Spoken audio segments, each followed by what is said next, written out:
rero nibyo nsabira Imana izakomeza ibimfashemo, sinkaza nkubona nk'usanzwe buri munsi, ahubwo buri munsi nza kubona nk'umuntu udasanzwe ku buzima bwanje.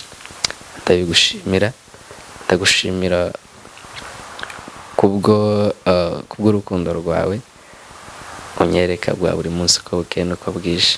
Uri umuntu mwiza kandi nanjye mpita ndushirizaho kugukunda.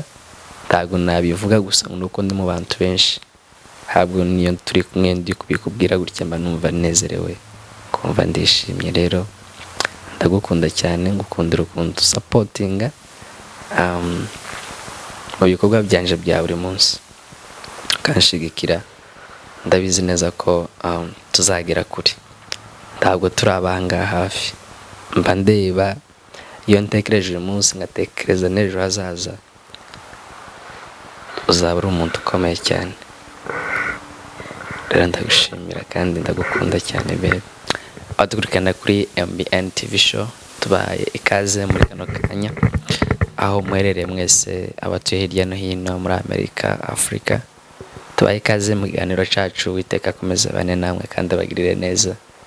Reka niyegereze uwacu nawe abahereza ikaze kugira ngo dutangire ikiganiro cyacu. Karibu. Murakoze cyane. Naje nongeye kubaha ikaze hano iwacu ndetse no kuri channel yacu mwisange cyane. Wawe karibu. Shira amakuru. Ni meza. Umeze ute? Meze neza. Ongera mwakajwi. Meze neza. Wabyutse neza? Nikushimira Imana muri kino gitondo. Twambyukije amahoro. Nice. Kuberewe cyane. Nukuri. Murakoze. Uyu munsi tuzajya turi kwa kangahe? Kuwa gatatu. Fata microphone neza. Kuwa gatatu. Niwe munsi w'icyumweru uzi gushimisha cyane. Kuwa gatanu no kuwa gatandatu. Kuwa gatanu no kuwa gatandatu. Kuwa gatanu kuwa gatandatu. Vuga mu Kinyamurenge. Na gatanu ni posho. Gatanu ni posho. Ndagira ngo mu byo tuganira byinshi dushiremo Ikinyamurenge kubera ko nibyo byiza.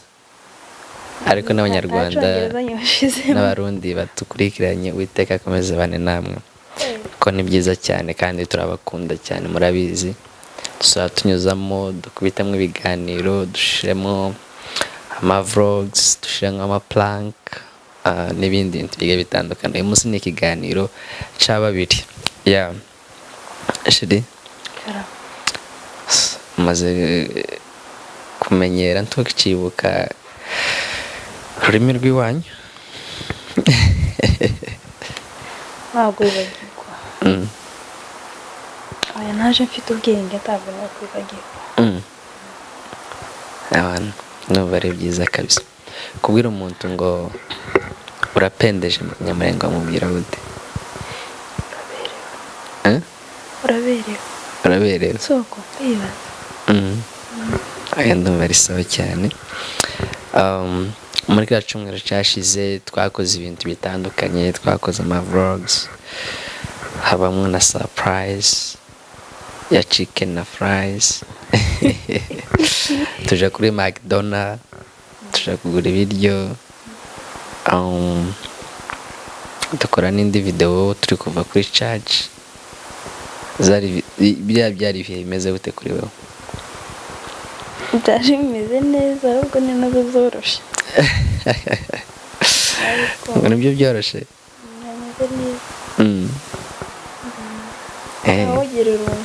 Right. Noneho tuzadukora kuriya cyane. Ndabizi. Byose birakunda. N'ibi bimeze neza. Wow, ndumva ari sawa cyane. Ubu nyine kuri kumva muri wowe abashobora gusangiza abantu badukurikirana buri munsi, abakunzi ba channel yacu, abakunzi bawe, ufite abantu benshi bagukunda kandi bishimira kumva uko uvuze, bagakurikirana ibyo uvuze, bagakurikirana ibikorwa byacu bya buri munsi. Abantu turabafite bagukunda cyane, bakurikirana ino channel yacu. Erega buriya arigeza ngenda mu muhanda ngatekereza nkavuga ati turi umuryango, kandi umuryango uvomamwo ibyiza, ukwiriye kuvomamwo ibyiza, tukabera abandi umugisha cyane. Nubwo dushobora kubasetsa, ndabizi ko no kubwira umuntu ngo yishime nawe n'undi mugisha uba umugiriyeho cyangwa se abakugiriyeho, uvuga ngo ukoze ikintu umuntu aracishimiye, mba numva nabyo ari byiza cyane. So hari igihe wenda abantu, niyo mpamvu dukora ibintu byinshi bigiye bitandukana, kubera ko ntabwo twakora ikintu kimwe gusa. Ko ndibuka hari ijambo twaganiriye twakuze turi kumwe, ikiganiro cyagize impact ikomeye cyane ku bantu benshi, nakiriye message nyinshi zitandukanye, cyagize impact, cyagize ububasha ku bantu. So ibintu nk'ibyo ngibyo turashobora kuzana tugaseka, tukagira gute, nabyo ni byiza cyane. Turashobora kuza hano tukabasangiza ijambo abantu badukurikiranye, kuko twe turi umuryango, turi famiye, kandi famiye navuze ko ikwiriye kuvomamwo ibyiza, bakwiriye kutuvomamwo ibyiza apana ibibi, sibyo? Niyo mpamvu nari nkubwiye ati se ninkiriye shimwe wumva wasangiza abantu badukurikiranye, kubera ko iyo abantu badukurikirana tuba dukurikirana n'abantu benshi batandukanye bari muri situation zitandukanye. Hari abantu wenda baba babuze ibintu bigiye bitandukana kandi by'ingenzi mu buzima, akaba n'abandi babifite uyu munsi wa none ariko bakaba batabihereza agaciro gakwiye. So ko umuntu wenda uri muri situation itamworoheye uyu munsi, wenda ari kureba akaba ati se uyu munsi ko ndi kubona bimeze gutya, bizagenda gute cyangwa se biragenda gute? Kaba abantu uyu munsi ninkire jambo wenda wumva twabaganiriza kugira ngo ribakore ku mutima, wumve ko hakiri ibyiringiro. Mbere na mbere turabashimiye mwese aho muherereye, ashimira n'uwampaye ijambo, abantu beza umugisha. Asante. Imana iduhana umugisha. Asante. Namwe twese Imana iduhana umugisha. Nishimiye kuba nabyutse muri iki gitondo, meze neza, shima Yesu. Nawe wabyutse, Imana ikaba yakugiriye neza, ikisanga mu gitondo cyiza, kuko nyine ari benshi bahuye n'ibintu bitandukanye, tugira ku masitati nyine adasa neza, ariko nyine kuba umeze neza ugomba gushima Imana, ndetse n'abo bagize ibyo byago Imana ibane nabo, ibane nabo kabisa. Icyo nababwira ni uko Yesu ashoboye, arashoboye byose. Ku babyutse nabi, umwungane wanjye, ku babyutse neza, mwese Yesu arashoboye, byose azabikemura. Kuba wabyutse neza ni Yesu, kuba nibyo byabaye mu miteguro ya Yesu, rero ntacyo ugomba kwishimira.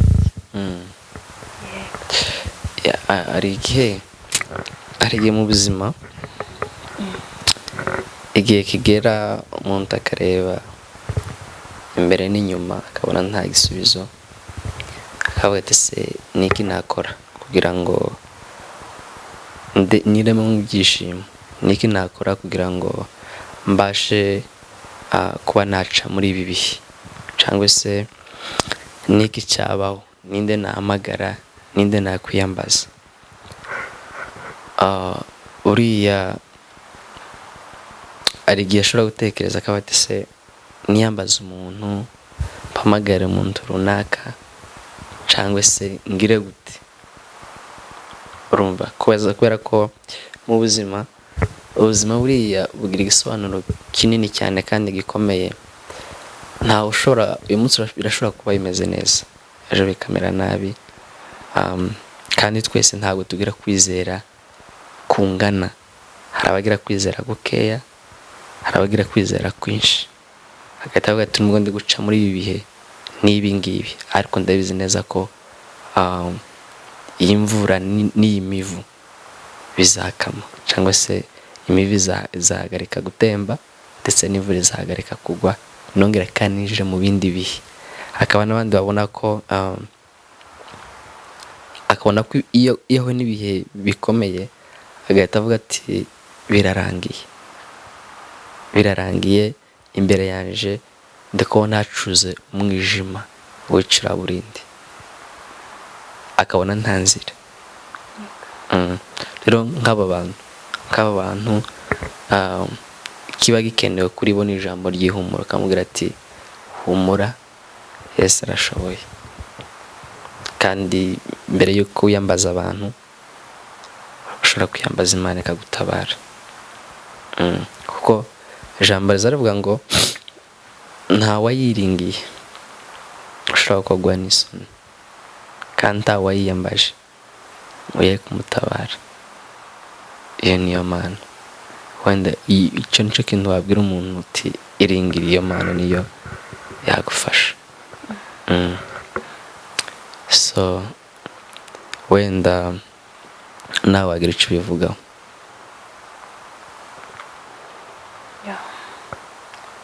kuko kwizera nibyo bizaduhesha ijuru cyane. Ugomba kwizera mu bibi no mu byiza, ugashima, ugasaba Imana wizeye. Rero kwizera udashidikanya ni byiza cyane. Yego si buri kimwe cyose ugomba kwizera, ariko ijambo ry'Imana ugomba kuryizera cyane. Ku bantu rero bumva ko bidashoboka, bumva ko bageze ku iherezo ryabo, wenda nicyo gihe ngo Imana imukorera ibindi birenze atari atekereza mu gihe ari kuvuga ko birangiye. Rero wikwiheba, Imana irahari ku bwawe. Yego. Urumva abantu badukurikiranye muri kino gitondo, abakurikiranye famiye Mutware na Mbabazi kubera ko turi sambwira madamu buri gihe ko turi isoko ivomaho cyangwa se ivomwaho ibyiza bigiye bitandukana, kandi tugomba kuzabera abandi bantu benshi umugisha, kubera ko nimba Imana yaraduhaye umugisha kaduhuza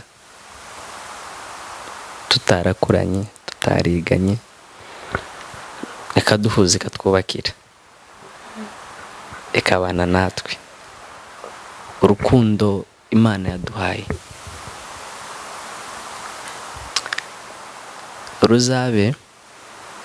ruzabe ikimenyetso y'uko hari Imana iriho kandi ikora. Ruzabe ikimenyetso cy'uko urukundo rubaho kandi rukorera mu bantu, kandi hari abantu bagira urukundo. Kubera ko uyu munsi wa none hari abantu bibwira ko nta rukundo ruri hano hanze, cyane cyane ku bantu bashaka kubaka. Ushobora kuba ati nshaka umukunzi nawe akavuga ati nshaka undi mukunzi, ariko akavuga ati se ni gute nabona umuntu twakubakana? Hari abantu benshi, ariko muri abantu benshi akavuga ati se ni gute nabona umuntu twakubakana? ni gute nabona umukunzi. Rero kubera ko turi isoko ivomwaho imigisha, reka ibyo bintu byose azavuga ati Imana yubakiye Mutware na Mbabazi, Imana yahuje Mutware na Mbabazi, nanje Mana ngirira neza mbashe kubona uwanje. N'abantu babona ko urukundo rutakibaho, nibazaba batubona bazababona urukundo. Ndashimira cyane abantu bazavuga ati nshimira Mbabazi ko aba we, just kuba wowe. Urumva, nande bigushimira just uzuba wewe, nanje kuri wowe nzamba ngewe. Uyu nguyu turi kuvugana. Urumva, niba turi abanyamugisha tubera abandi iki umugisha. Rero narimvuze kuri ico kintu kivuga ko nk'abantu bavuga ati nta rukundo rukibaho, rwarashize mu bantu. Wowe bivuga wiki? Nibyo abantu bavuga, ariko ruracahaba kuba rufite.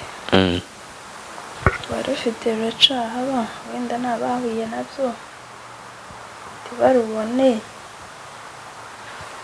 ariko kubahuye barufite ruracahaba cyane cyane. Kandi nawe turarufite ngaye ngiye birimo neza, ntabwo ari ibyo gushidikanyaho. twese ni uko. Rero ntabwo ugomba kuvuga we nimba warabuze urukundo, warabuze ugukunda, ntabwo ugomba kuvuga ngo nuriya niko ngo nibyo bikora ibiki n'ibiki. Rero umenye ko rugihaba, ruracahaba ku bantu barufite cyane. Si kuri twe gusa, no ku bandi no ku bandi. We niba byarakugendekeye nabi, cara wige, ntabwo urabona uwa nyawe. Nubona uwa nyawe nawe uzabwira abandi ko urukundo ruhaba.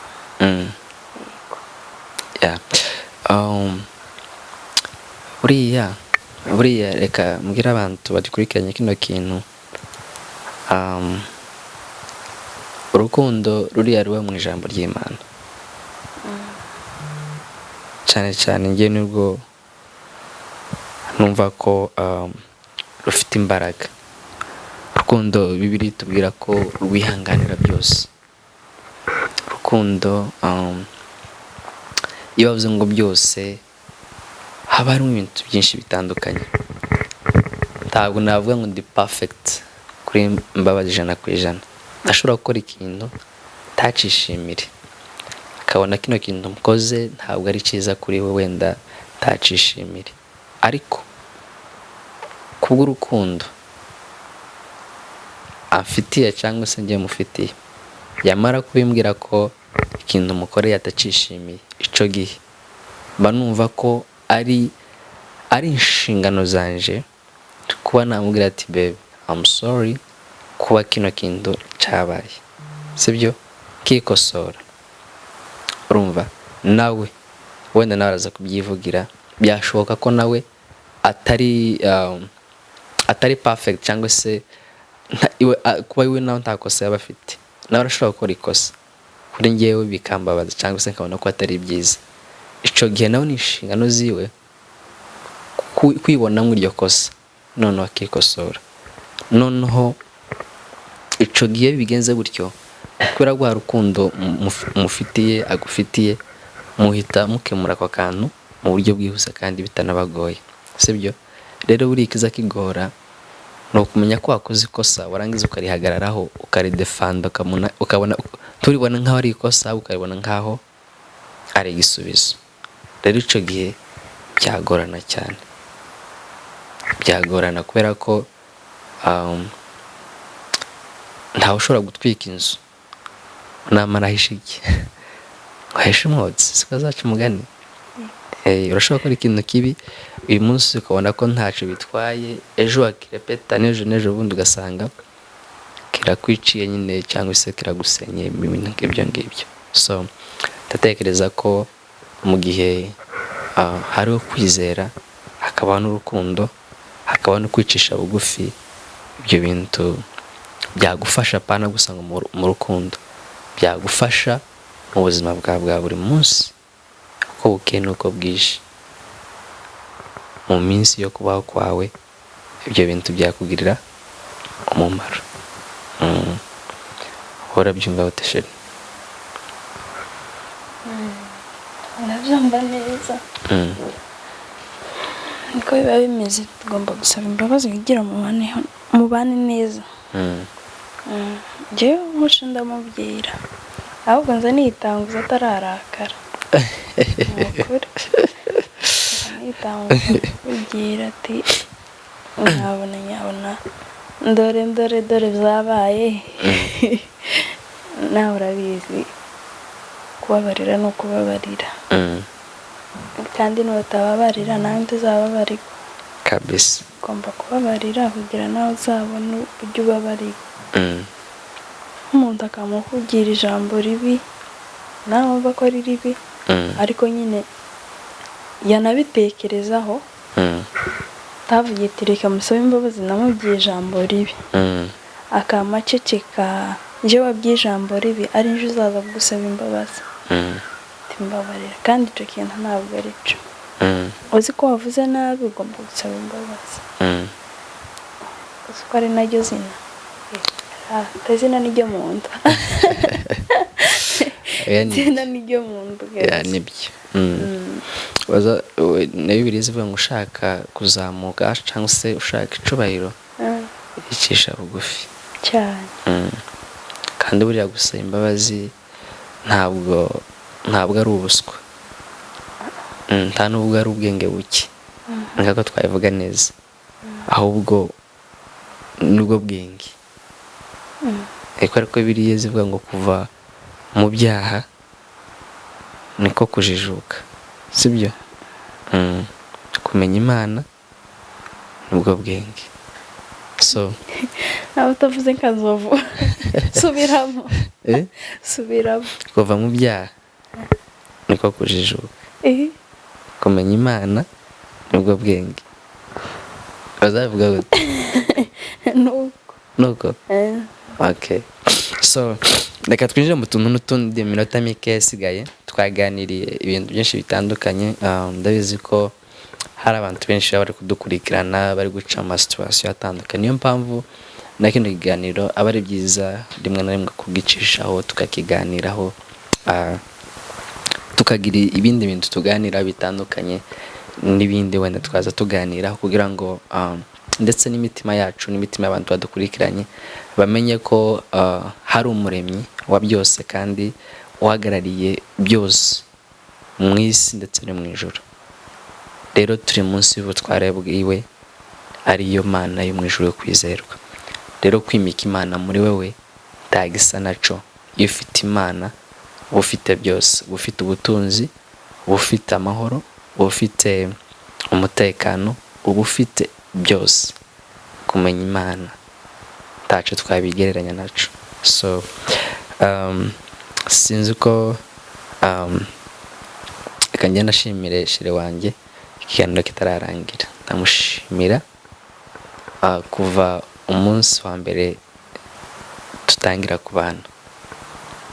Navuga ko ari umunsi twatangiye urugendo rwa famiye. Kuva umunsi twabanye kugeza uyu munsi yambereye umwana mwiza kandi akomeje kumbera umwana mwiza. Aho naba ndi hose nabihamye kubera ko ari umwana mwiza kandi ufite umutima mwiza. Rero n'undi wese namwifuriza ko yabona umuntu uri nkawe ko kukugira ntagisa nabyo. Mba numva urukundo rwanje ngukunda rugenda rwiyongera uko bukeye n'uko bwije, simbone umupaka warwo, kabona gusa buri munsi ukomeje kumbera mushasha. Rero nibyo nsabira Imana izakomeza ibimfashemo, sinkaza kubona nk'usanzwe buri munsi, ahubwo buri munsi nza kubona nk'umuntu udasanzwe ku buzima bwanje. Ndagushimira kubw'urukundo rwawe unyereka bwa buri munsi uko bukeye n'uko bwije. Uri umuntu mwiza kandi nanjye bitandushirizaho kugukunda. Ntabwo nabivuga gusa nuko ndi mu bantu benshi, habwo niyo turi kumwe ndi kubikubwira gutya mba numva nezerewe, kumva ndishimye. Rero ndagukunda cyane, ngukundira ukuntu supportinga mu bikorwa byanje bya buri munsi, kanshigikira. Ndabizi neza ko tuzagera kure, ntabwo turi abanga hafi. Mba ndeba iyo ntekereje uyu munsi ngatekereza n'ejo hazaza, uzaba uri umuntu ukomeye cyane. Rero ndagushimira kandi ndagukunda cyane babe.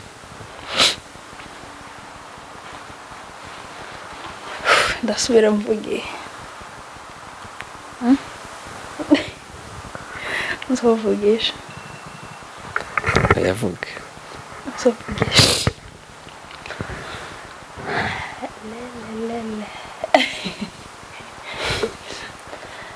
Ego ntabwo ababeshe, murakoze cyane kandi nawe ndagushimiye